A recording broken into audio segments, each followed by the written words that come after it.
À la fin d'une terrible guerre, en plein chaos, le plus gros avion du monde s'envole avec plusieurs orphelins à son bord pour les emmener en lieu sûr. Advancing throttles now. Time. Go. Il fallait échapper à la portée des missiles. À peine quelques minutes après le décollage, Il y a eu une violente explosion, une forte détonation. le pilote perd la maîtrise de l'avion, J'allais toujours de plus en plus vite. qui pique du nez. Prepare for emergency landing! Mom, get down!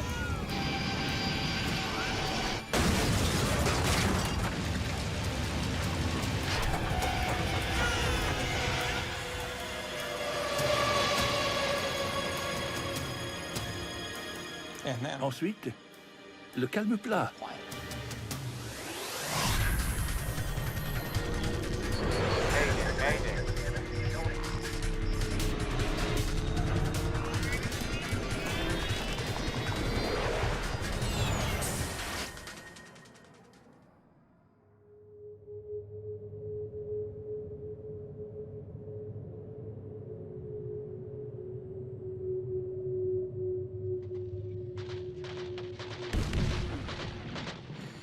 Vietnam du Sud, avril 1975.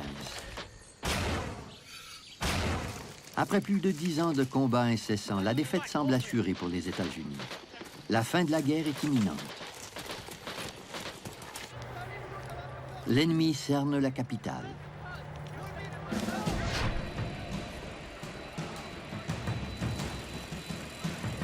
Le 4 avril, à la base militaire de Saigon, la capitale du Vietnam du Sud, on procède à un chargement inhabituel dans un énorme C-5A Galaxy. Il s'agit d'un des plus gros avions qui existent.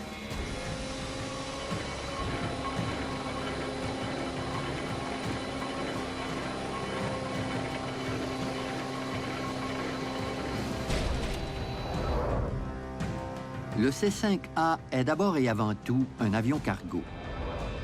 Sa soute est suffisamment large pour transporter des chars d'assaut et suffisamment haute pour y entrer des autobus. Au-dessus de la soute se trouve un certain nombre de sièges.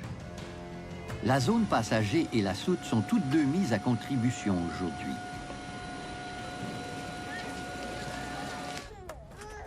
Des dizaines d'orphelins vietnamiens montent à bord pour être conduits en lieu sûr.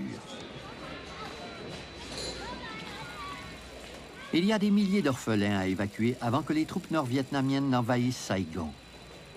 Barb Adams travaille pour l'ambassade américaine. Elle est à bord de l'avion avec sa fille Linda. Le 4 avril, ma mère est rentrée à la maison en me disant que j'avais 1 heure pour faire une seule valise parce qu'on accompagnait des orphelins aux États-Unis.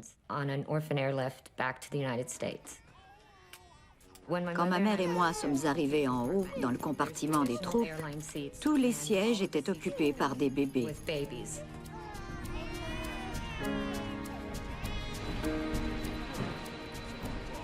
Le sergent Rhys Nediger est responsable du chargement de l'immense soute de l'avion.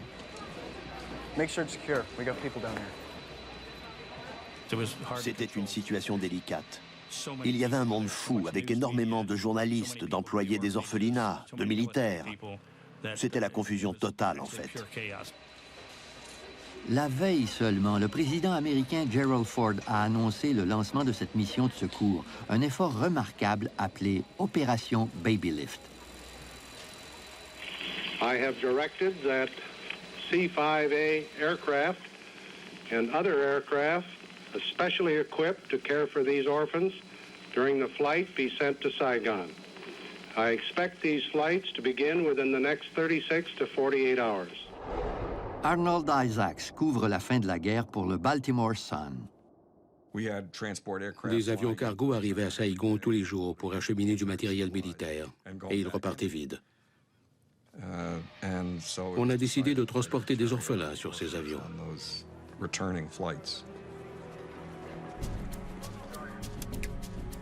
Le capitaine Bud Traynor est responsable du premier vol de l'opération Baby Lift.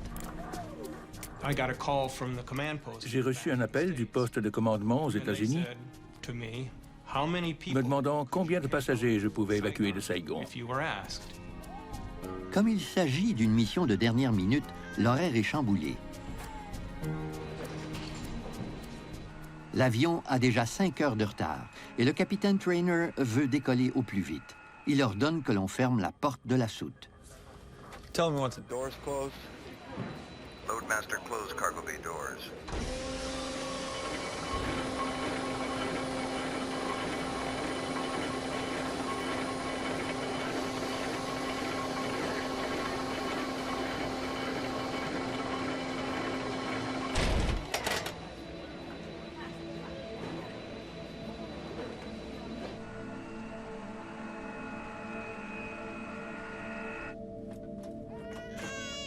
Les plus jeunes des 145 enfants sont entassés dans la zone passager de l'avion.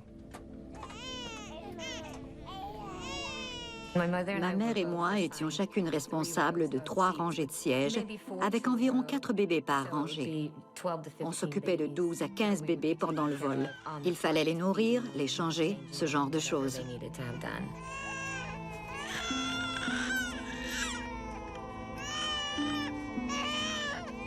Ina? Have a good flight, Ina.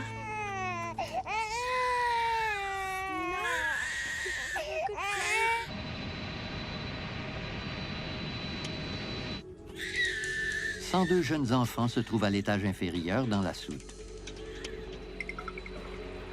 Quelques adultes de l'ambassade américaine veillent sur eux.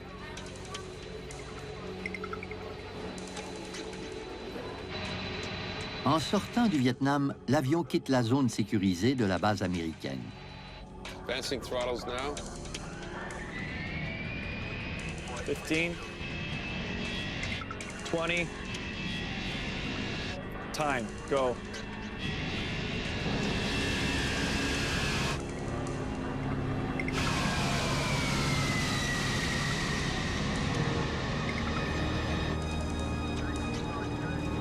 Gear up.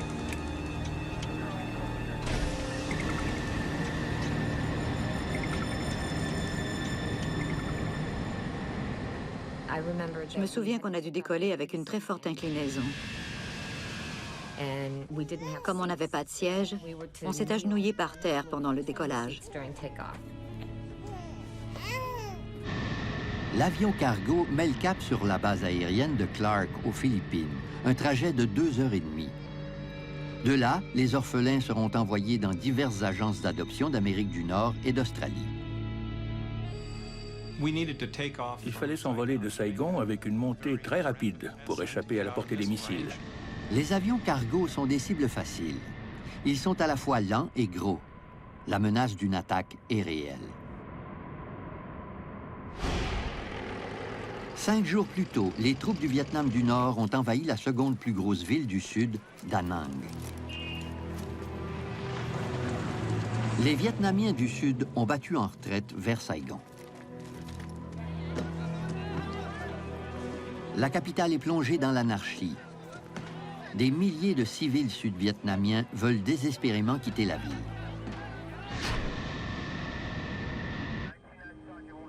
Peu après le décollage, tandis que l'avion de l'opération Baby Lift atteint 7000 mètres d'altitude,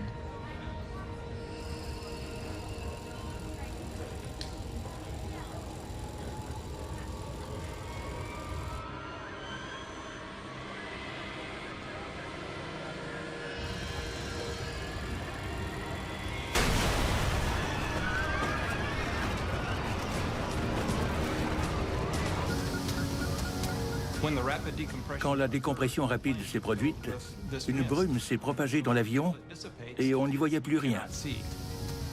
Il y a eu une violente explosion, une seule détonation. What was that? On sentait que l'avion piquait du nez. Les débris volaient partout.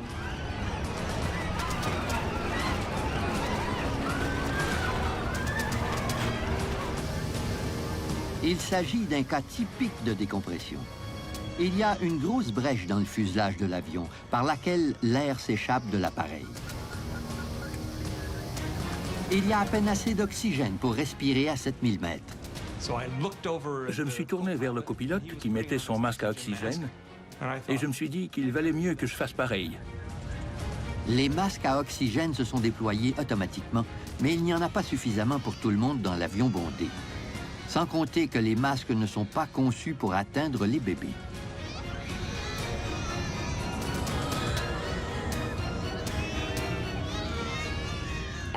J'ai regardé par le hublot et j'ai vu l'océan. J'ai dit à ma mère, on va s'écraser, n'est-ce pas?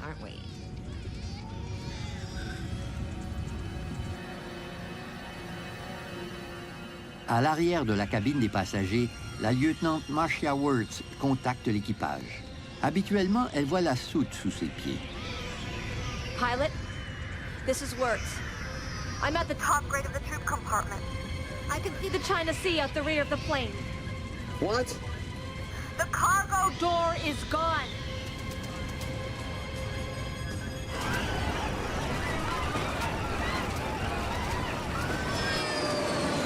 Avec plus de 300 personnes à bord, l'air se raréfie dans l'avion du capitaine Trainer. L'énorme C-5A a été gravement endommagé et il n'y a pas de piste d'atterrissage en vue.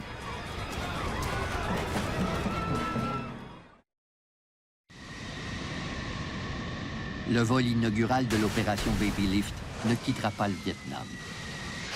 Les prochaines minutes seront décisives. Y aura-t-il des survivants? Le taux d'oxygène est dangereusement bas. Contrairement à la cabine des passagers à l'étage supérieur, il y a très peu de masques à oxygène dans la soute.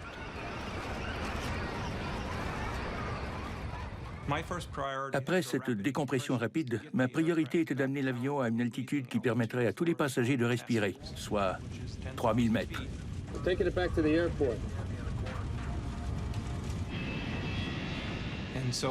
J'ai fait un virage à 180 degrés pour mettre le cap sur Saigon.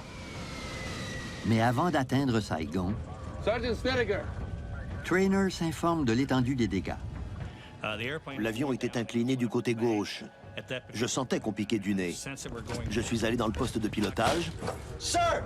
See what's going on. Et le capitaine Trainer m'a dit d'aller voir ce qui se passait dans la soute.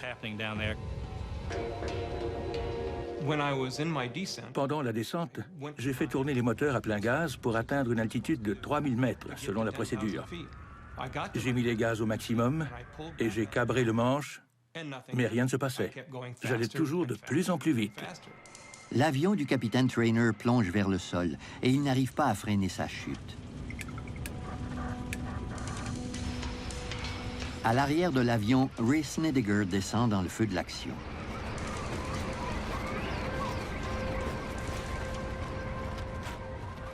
Quand je suis arrivé en bas, c'était le chaos dans la soute. Les gens étaient effrayés, bien sûr. Je me suis frayé un chemin en rampant à travers les passagers et le matériel de combat.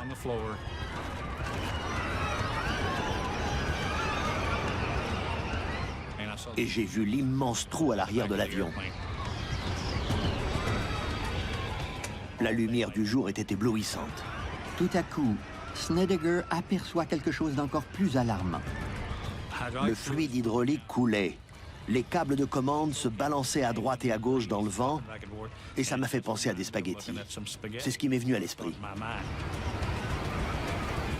Le mécanicien de bord remarque aussi que l'avion perd rapidement son fluide hydraulique. Pilot, we've lost number 1 hydraulic system.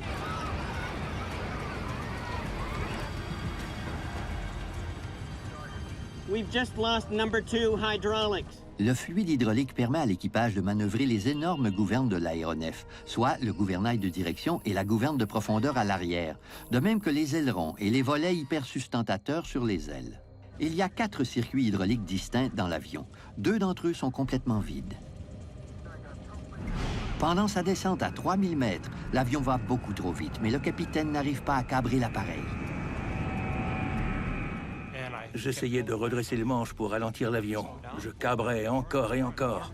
I'm not getting anything out of the yoke. How about you? Nothing. On était perplexes. Mais qu'est-ce qui ne va pas? Ramener le manche devrait redresser le nez de l'appareil et ralentir sa course. Si le pilote n'arrive pas à le cabrer au plus vite, il va s'écraser au sol. J'étais inquiet. On poursuivait notre chute, on ne se redressait pas. Dans le ventre de l'avion, Ray Snedeker informe les pilotes de ce qu'il voit. Pilot! Cargo bay! Go ahead. Je lui ai dit qu'une partie de la rampe s'était détachée, que la porte avait disparu et que les conduites hydrauliques et les câbles de commande étaient arrachés. On a compris que la situation était critique. Declare an emergency. Saigon, this is Mac 80218, and we're declaring emergency. We require Immediate return to base.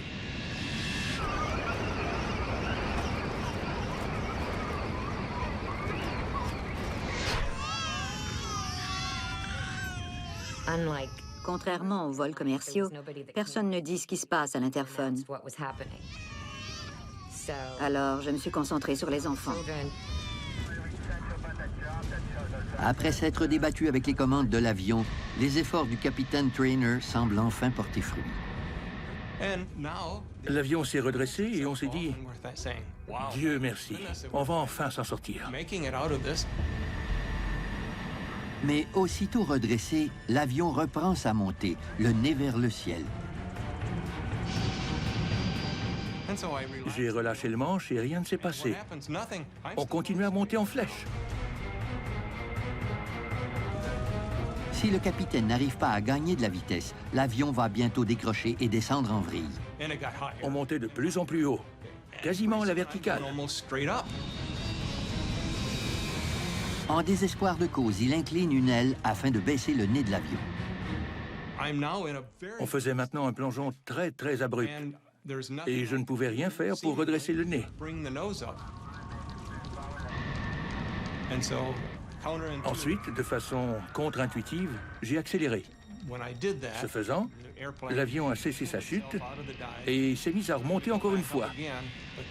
Mais cette fois, j'ai stoppé l'ascension à 3000 mètres et j'ai dégauchi. J'avais enfin compris comment manœuvrer cet avion. Trainer ne peut pas maîtriser le tangage de l'avion avec le manche, comme à son habitude. Il doit plutôt réduire et augmenter la vitesse des moteurs en douceur.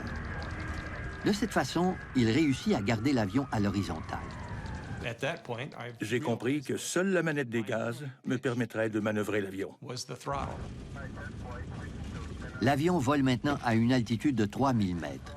Il y a suffisamment d'oxygène pour respirer. 100, it's safe to remove our mask. Gear down, and before landing checklist. J'ai mis le cap directement sur Saigon et j'ai amorcé la descente. J'ai positionné l'avion pour une approche finale de type planeur. Même si Dennis Trainer se rapproche de Saigon, il est encore loin du compte. Dans la soute d'un C-5A en détresse, les passagers craignent le pire. Don't worry. They're taking care of it up in the cockpit. We're gonna be down soon. J'essayais de les réconforter, mais je savais qu'on avait de graves ennuis parce que l'avion piquait encore du nez. Le capitaine Bud Trainer a réussi à faire voler son avion à 1200 mètres d'altitude. L'aéroport se trouve à 11 km. Il tourne pour s'aligner avec la piste d'atterrissage quand l'avion le surprend une fois de plus. Dans le dernier virage, pour gagner la piste, quand j'ai incliné l'appareil, le nez a piqué et je n'ai pu terminer mon virage. J'ai été obligé de redresser les ailes pour avoir suffisamment de portance et éviter de m'écraser. Trainer n'a pas pu terminer son virage avant de s'aligner avec la piste. Il perd rapidement de l'altitude. Ses chances de réussite sont de plus en plus minces. Pendant qu'on travaillait dans la soute, un arrimeur m'a dit « Il faut monter là-haut parce qu'on va atterrir sur le ventre. » En haut de l'échelle, j'ai changé d'idée. Je me suis dit « Il vaut mieux que je sois dans la soute quand on va toucher la piste si je veux évacuer les passagers de la soute. » J'ai essayé de redescendre, mais le mécanicien de bord m'a pris par le bras et m'a fait asseoir sur un siège. Sitôt assis, j'ai entendu le sol gronder. Un puissant grondement qui se rapprochait. Prepare for it. Imminent crash landing. Get down on the floor! Prepare for emergency landing! Mom, get down! J'étais environ à 60 mètres du sol quand j'ai dit We're going in. L'avion arrive en trombe sur la piste, à près de 500 km/h. J'ai attrapé ma ceinture de sécurité et à l'instant précis où je l'ai bouclée,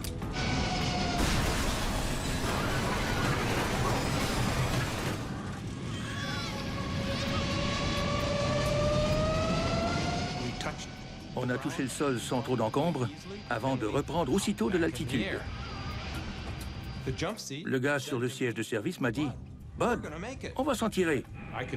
Mais je voyais cette énorme rivière devant moi. Alors j'ai accéléré.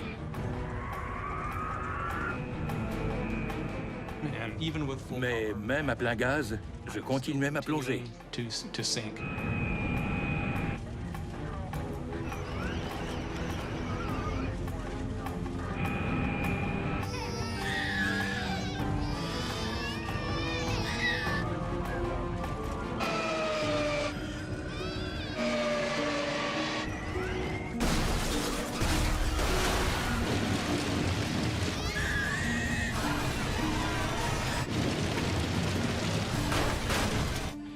toute ma vie a défilé devant mes yeux. L'avion s'est brisé à l'endroit où j'étais assis. Les débris volaient partout dans la cabine. Ça n'arrêtait pas. Ça m'a paru une éternité.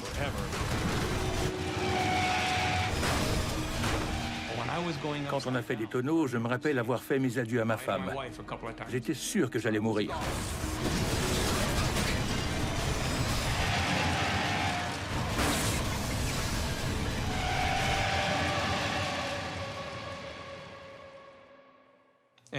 Ensuite, le calme plat.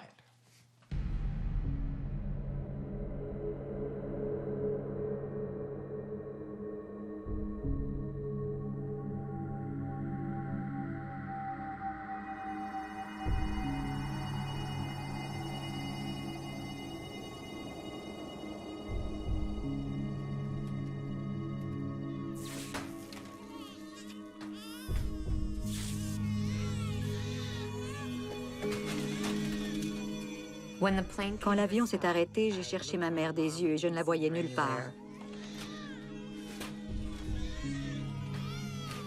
C'était surréaliste. Je ne savais pas ce qui venait de se passer. Tout ce que je savais, c'était qu'il fallait sortir les bébés de là.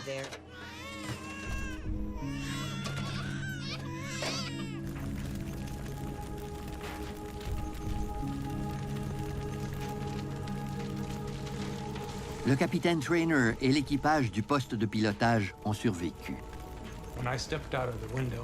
Quand je suis sorti des décombres, je me suis rendu compte que l'avion était littéralement en morceaux.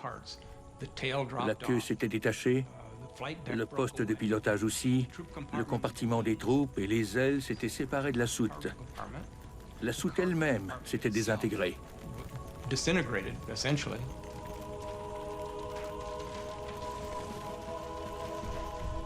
Derrière le poste de pilotage, les ailes de l'avion qui abritent les réservoirs à combustible sont en flammes. La cabine des passagers est pratiquement intacte. Elle est à l'écart du brasier. Marcia Wirtz et plusieurs occupants de la cabine des passagers ont survécu. On a sorti les bébés. Cette journée qui avait commencé sous le signe de l'espoir connaît une fin tragique.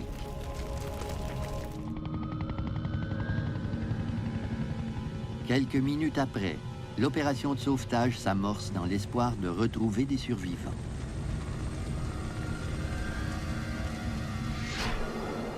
Presque tous les occupants de la soute sont morts sur le coup.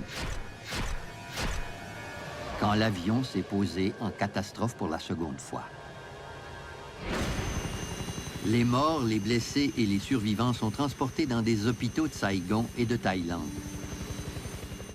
Comme je n'étais pas blessée, je me suis assise et j'ai attendu ma mère. Il s'occupait des bébés. Ensuite, quelqu'un est venu me dire que ma mère était morte. Je me souviens que j'avais une peur bleue et ma mère m'a dit « Viens t'asseoir près de moi ».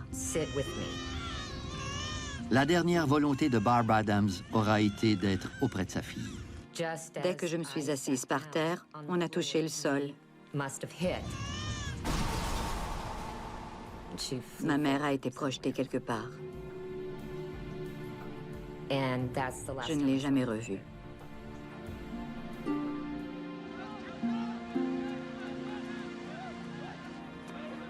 « 175 personnes ont survécu à l'écrasement de l'avion des forces aériennes. Mais plus de 150 passagers ont péri. Parmi eux, plus de la moitié sont des enfants.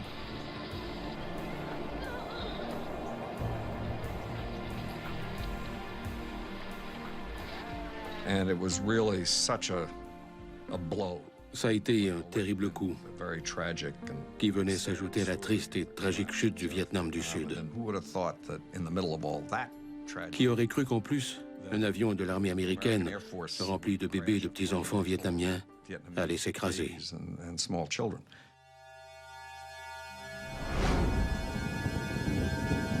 Une enquête est immédiatement ouverte. Le lendemain, le capitaine Bud Traynor retourne près de l'épave encore fumante de son avion en compagnie des enquêteurs. Je m'attendais à voir des soldats et un périmètre de sécurité. Mais en arrivant là-bas, j'ai constaté avec stupeur qu'il n'y avait pas la moindre surveillance. Un soldat vietnamien fouillait dans ma valise et il portait mon blouson de vol.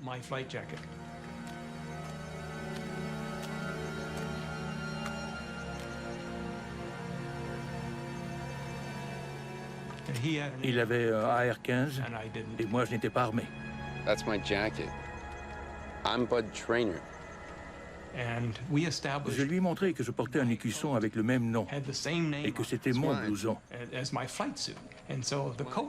Il m'a rendu mon blouson, à contre-cœur, et il a continué à fouiller dans ma valise.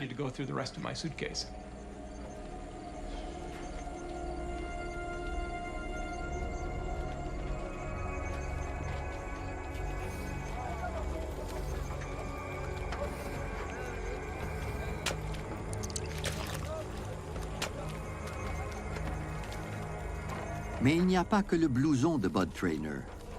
Des pilleurs ramassent les débris de l'épave. Dave Scheiding est ingénieur de structure dans l'armée de l'air. En arrivant sur les lieux, l'inquiétude nous a gagnés, parce qu'il y avait énormément de civils qui ramassaient des pièces de l'avion. Ça nuisait évidemment au déroulement de notre enquête. L'ingénieur fait partie de l'équipe dépêchée à Saigon pour faire la lumière sur les circonstances de l'écrasement. Cette enquête était particulière à quelques égards. D'abord, on se faisait voler des pièces et le pays était plongé dans le chaos. Il était en train de s'effondrer. Frank Hoskind fait également partie de l'équipe d'enquêteurs.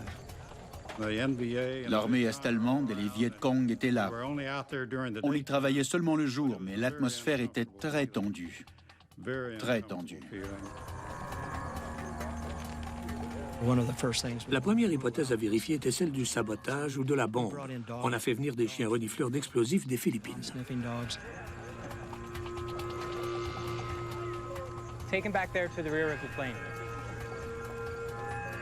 Avec la proximité des soldats nord-vietnamiens, l'hypothèse d'une attaque directe ou d'un sabotage est des plus plausibles.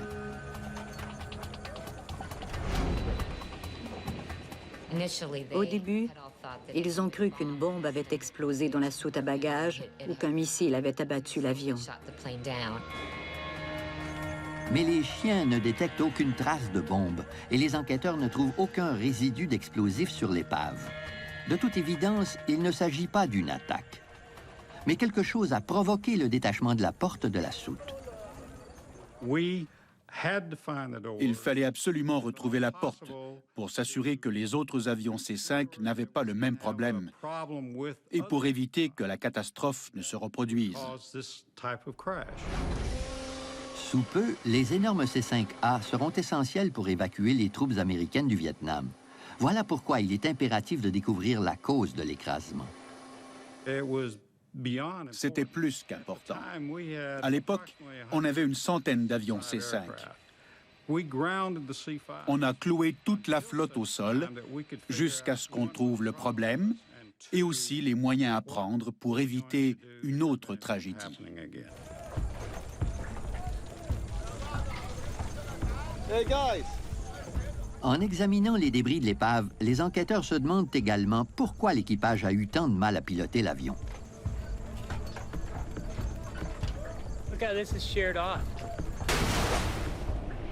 Les câbles desquels Ray Snedeker a vu le fluide hydraulique couler sont ceux qui contrôlent la gouverne de profondeur de l'avion. Comme cette gouverne contrôle le tangage, le capitaine Trainer ne pouvait plus guider son avion de haut en bas. Pilot! Cargo bay! Declare an emergency. Saigon. Emergency. Return to base. Quand la gouverne de profondeur qui contrôle le tangage ne répond plus, l'avion oscille de haut en bas. Il a commencé à osciller alors qu'il piquait du nez. Il a gagné de la vitesse et il s'est cabré. Les propriétés aérodynamiques d'un avion qui pique du nez le forcent à adopter un comportement prévisible. À mesure que la portance augmente, le nez remonte naturellement vers le haut. Sans la gouverne de profondeur pour contrebalancer le mouvement, l'avion finira par avancer si lentement qu'il va décrocher et descendre en vrille. Voilà qui explique l'étrange trajectoire de l'énorme C-5A. En ajustant la poussée de ses moteurs, le capitaine Trainer a réussi à contrôler les oscillations de l'appareil. Les enquêteurs estiment que les câbles ont été arrachés quand la porte de la soute s'est détachée de la carlingue.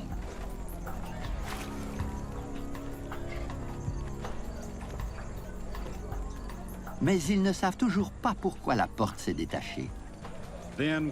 On s'est dit qu'il fallait absolument retrouver la porte. Mais elle repose quelque part au fond de l'océan. Des bateaux de la 7e flotte de la marine américaine parcourent la mer de Chine occidentale à la recherche de la porte de la soute. Elle demeure introuvable pendant plusieurs jours. La mer a englouti l'épreuve.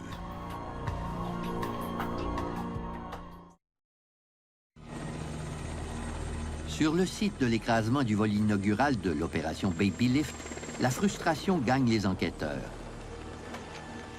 Des pilleurs ont volé nombre de pièces de l'épave. Voilà qui les prive peut-être d'importants indices.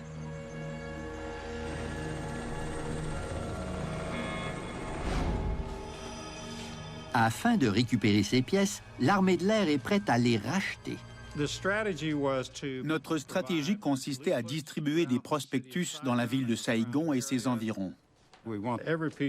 On tenait absolument à récupérer les pièces de l'épave. Et on leur proposait de l'argent en échange.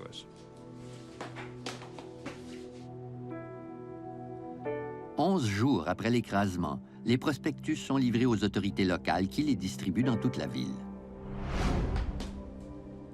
Les enquêteurs retrouvent la caméra d'une équipe de tournage qui se trouvait à bord de l'avion.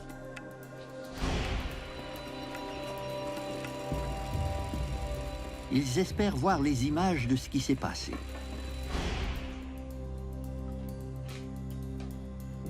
Malheureusement, la caméra est vide.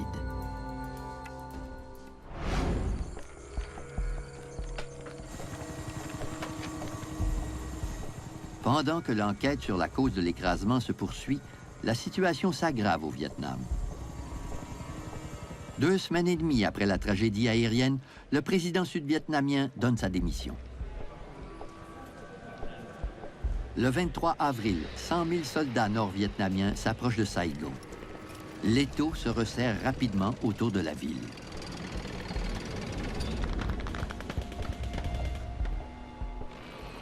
La marine américaine a enfin de la chance en mer. Le 26 avril, on trouve la rampe de la soute ainsi qu'une partie de la porte. Cette fois, si les enquêteurs n'éclaircissent pas le mystère, ce sera peine perdue. Le temps presse et il s'agit de leur seule piste. Mais en examinant la rampe, ils font une découverte troublante. 2 étriers de la rampe étaient en parfaite condition. Ils n'étaient pas endommagés, ce qui voulait dire que 2 des loquets s'étaient déverrouillés. Le C5A est muni de 14 loquets pour fermer la porte de la soute, soit 7 de chaque côté. La porte révèle aux enquêteurs que pour une raison inconnue, 3 loquets destinés à assurer l'étanchéité de la soute se sont déverrouillés en vol ou n'étaient pas verrouillés au départ. Ce vol était une bombe à retardement. Quand ils ont fermé la rampe, tous les loquets semblaient en position fermée. Quand l'avion a décollé, le voyant était allumé et il est resté pendant la montée. Tandis que l'avion s'éloignait de Saigon, la pression à l'extérieur de l'avion a chuté. À l'intérieur, l'air a exercé une pression de plus en plus forte contre la porte de la soute. Quand l'avion a atteint une altitude de 7000 mètres avec 3 loquets déverrouillés, la pression sur la porte a franchi le seuil critique.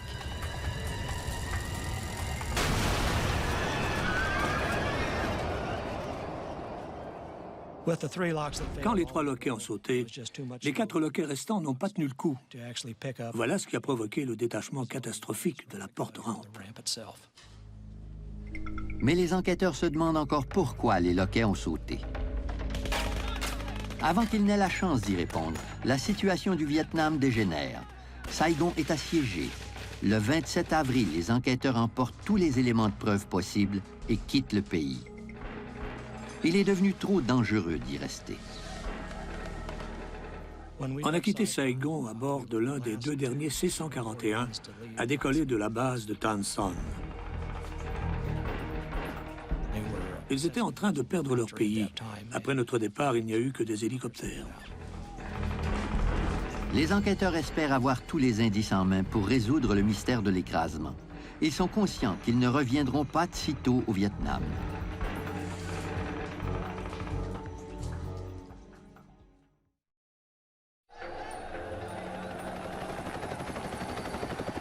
Le 30 avril 1975, la guerre du Vietnam prend fin.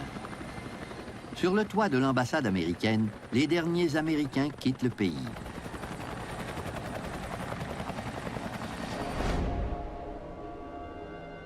De retour aux États-Unis, les enquêteurs poursuivent leur travail. Comme le C-5A est en service aux 4 coins du monde, ils tiennent à comprendre pourquoi les 3 loquets de la porte de la soute n'ont pas tenu le coup. Quand on est arrivé au Texas, on a voulu trouver la cause de cette défaillance. Les enquêteurs font une découverte alarmante concernant la porte arrière de l'avion cargo. Des pièces en bon état du C-5A ont été retirées de l'appareil et cannibalisées pour servir à un autre avion cargo. Les loquets sur la porte arrière de cet avion sont reliés entre eux par une série de barres d'accouplement. Les barres s'allongent ou se raccourcissent pour s'assurer que les loquets sont complètement fermés. Ce sont ces barres d'accouplement qui ont été remplacées dans l'avion accidenté. À l'époque, ces avions cargo étaient très demandés. L'armée de l'air manquait de pièces et la cannibalisation des pièces d'avion au sol est devenue monnaie courante. C'est permis et je n'y vois pas d'inconvénient si les règles sont respectées. Les barres d'accouplement ont été remplacées avant le départ de l'avion de l'opération Baby Lift pour Saigon. Mais pour une raison inconnue, elles n'ont pas tenu le coup. Afin de comprendre ce qui s'est passé, les enquêteurs reproduisent l'un des loquets qui devait garder la porte arrière bien fermée. On a construit une reproduction de la rampe. C'était notre seule option, parce qu'on n'avait pas récupéré toutes les pièces volées, sans oublier que certaines pièces étaient restées au fond de l'eau. Les enquêteurs ne sont pas convaincus que le design des loquets est en cause. Selon eux, avant que l'avion ne quitte la Californie, les ingénieurs qui ont remplacé les barres n'ont pas respecté rigoureusement les procédures. Quand on parle de loquets, ce sont des mesures infiniment petites. Il peut s'agir d'un seul millimètre de différence entre les positions fermées et ouvertes. Le remplacement des pièces a eu lieu avant que l'avion ne quitte les États-Unis. Une fois que les nouveaux loquets ont été installés, il aurait fallu vérifier leur bon fonctionnement, ce qui n'a pas été fait. Sans cette précaution, personne n'a pu se rendre compte qu'ils étaient défectueux. Je dirais que la tragédie a commencé à la base aérienne de Traverse, en Californie, quand 2 barres d'accouplement ont été cannibalisées et remplacées. L'installation était inadéquate. Loadmaster, close cargo bay doors. Quand on a refermé la porte de la soute à Saigon, tout n'était pas parfait. On a eu du mal à fermer la porte. Il a fallu l'ouvrir et la refermer à 3 ou 4 reprises.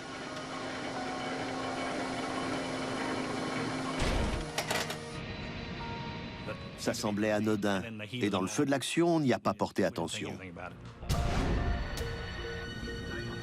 Mais 12 minutes après le décollage, pendant la montée de l'avion, les 3 loquets défectueux se sont ouverts sous l'effet de la pression croissante de l'air, et les autres loquets n'ont pas tenu le coup à eux seuls.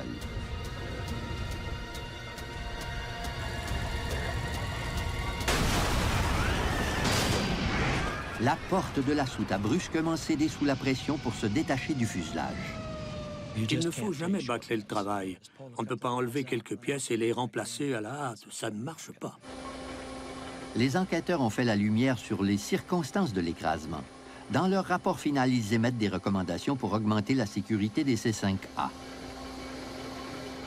Ainsi, l'armée de l'air a conçu une goupille de verrouillage qui glisse dans chaque loquet. Si la porte n'est pas bien fermée, la goupille ne peut tout simplement pas glisser. On l'a testé en installant des goupilles d'acier. Quand le loquet est décentré et qu'on peut glisser la goupille de sûreté, on sait que le mécanisme est bien huilé.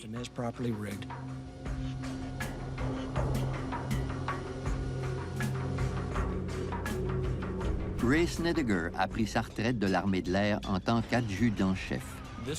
Cette mission a probablement été la plus triste de ma carrière, en raison de son malheureux dénouement. Mais en même temps, c'était réconfortant de voir autant de solidarité et de courage. On a réussi à sauver plusieurs vies. Après 28 ans de service, Bud Traynor a pris sa retraite de l'armée de l'air en tant que colonel. On se demande toujours si on aurait pu faire quelque chose de plus. Je suis très chanceux de ne jamais avoir conclu que j'aurais dû faire ceci au lieu de cela. Je ne pouvais rien faire de plus. Ce pilote a fait un boulot extraordinaire. C'est incroyable qu'il y ait eu des survivants dans cet écrasement. Ceux qui ont eu la vie sauve ce jour-là sont très chanceux d'avoir eu un tel équipage. Les survivants de l'équipage, dont le capitaine Bud Traynor et le sergent Ray Snedeker, ont été décorés par l'armée de l'air pour bravoure et accomplissement extraordinaire.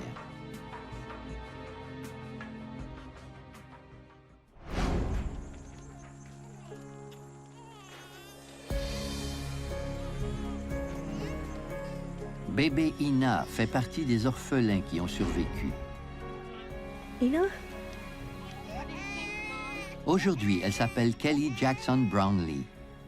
Le 4 avril 1975 a marqué un tournant dans ma vie. J'ai laissé une partie de moi-même au Vietnam. Quand l'opération Baby Lift a repris, Kelly et des centaines d'orphelins sont arrivés aux États-Unis. Elle a été adoptée par une famille près de Seattle, dans l'État de Washington. On a souligné le 25e anniversaire de la mission en avril 2000. Les adultes vietnamiens qui ont été adoptés se sont réunis. Et j'ai rencontré quelqu'un de très spécial que j'ai épousé. Chris Brownlee et sa femme Kelly ont tous deux été évacués du Vietnam le 5 avril 1975, au lendemain de l'écrasement.